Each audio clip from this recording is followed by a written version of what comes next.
Good morning, Bloom Trojans. This is the Wednesday Show.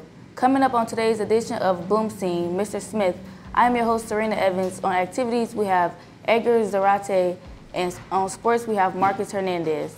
It is Wednesday, January 31st, 2024, and you are watching BloomScene.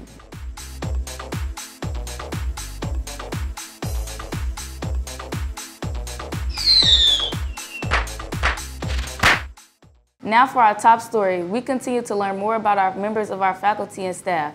Today, we get to know one of our paraprofessionals. My name is Robert Smith. Everybody calls me Bobby Smith. My job title is I coordinate the PSC, which is the Positive Support Center. And my job in the district is to make sure when kids sometimes are mischievous or do things that they shouldn't do, that they don't necessarily have to go home for it. They can stay here and still do their assignments and work on what they have to work on and stay caught up in school.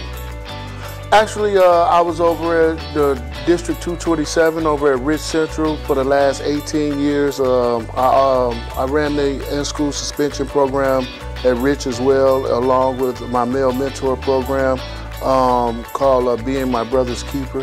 I coached track over there, so I was always in education. And they had layoffs over in that district, and I was part of that group. And then I worked at a school called Rise for a semester before I was picked up at Bloom. When I was picked up at Bloom, I was to work in special ed, and then the opportunity to work in the PSC opened up, and I just applied for it. I started out at Oral Roberts University in Tulsa, Oklahoma, and I majored in business administration. Later, I transferred, because I played basketball at Oral Roberts. I transferred and finished playing basketball at school at Northern Illinois, where I majored in elementary education.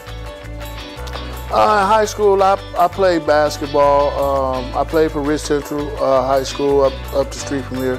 I ran track.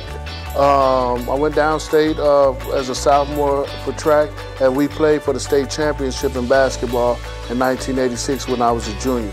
When I was a senior, I was considered the number one point guard in the state of Illinois, number 3 in the nation. And I just really went to college to kind of pursue that dream, and then education came out of it. I love to play music. I have a partner, and we have 2 nightclubs. We entertain, so we throw people's birthday parties, we plan parties, and do things of that nature. So I take a lot of pride in that. Thanks, Mr. Smith. Please note that there will be no school for students next Monday, February 5th, for a Teacher Institute Day. In college news, according to the FAFSA updates, parents without Social Security numbers should now be able to create an FSA ID and contribute to a student's FAFSA. You should be able to create an account and check, I don't have a Social Security number. Unfortunately, the process may be difficult and include identifying questions and possibly a phone interview for verification. Before the FSA ID is created, FYI, FSA ID is what we would have formerly known as FSA PN.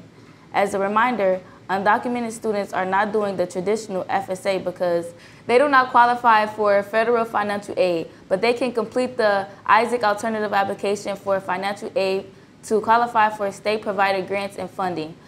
Permanent legal residents are still able to do the FAFSA and qualify for federal financial aid. Don't forget that now, in addition to after-school tutoring, we have early bird tutoring if you need any extra help in any of your subjects.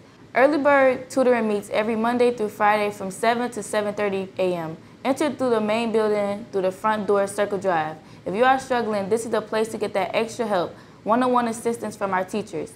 If you have any further questions, please see Mr. Turner in the counseling office. That's it for announcements. Let's go to Edgar with your activities. Thanks, Serena. Bloom African American Culture Club has a ton of activities coming up for Black History Month. This week, we begin tomorrow, Thursday, February 1st, with a display of Black history decorate with the halls of your doors to celebrate Black history. The contest ends on Thursday, February 8th. The theme day attire is Black History shirts and Afrocent attire. Black History fun facts will be announced by mock trail students through the month. The Black History playlist will begin during passing periods and play all February. It is time for Turnabout 2024. All students at Bloom are invited to join Bloom Trail High School as we celebrate Turnabout 2024. This year's theme is A Masquerade Through the Enchanted Gardens. The dance will be held February 16th at Glenwood Golf Course. Tickets are on sale now for $30 in the bookstore. Get your tickets soon because, like last year, this event is sure to sell out. Any questions, please contact Miss Miller or Miss Winters. That is it for activities. Now let's go to Marcus with sports. The boys varsity basketball team faced Thornwood yesterday. Should have the score tomorrow. The boys are away against Kankakee on Friday and home against Proviso East on Saturday. The girls basketball team is currently 18-5 overall, 5-2 in conference. This week the girls play Rich Township today, Phillips on Friday, and Kankakee on Saturday. Softball open gym continues from 3:15 to 5:15 on Tuesdays and Thursdays. If you are planning on trying out, it is important that you come and work on being a better softball player. If you have any questions, see Coach Schultz in the PE area. The football weight training continues as well. Weight on Mondays, Wednesdays, and Thursdays. The boys and girls track teams begin their seasons away. This Saturday, February 3rd, boys volleyball coach Mr. Alexander is still looking for boys who may be interested in joining our team. Tryouts are scheduled to be held at Bloom Trail on March 11, 12, and 13. If you are interested, please email Coach Alexander at salexander@sd206.org. That's it for sports. Let's take it back to Serena. That's BloomScene. Teachers, remember to email announcements to Mr. Cook. We will see you here again.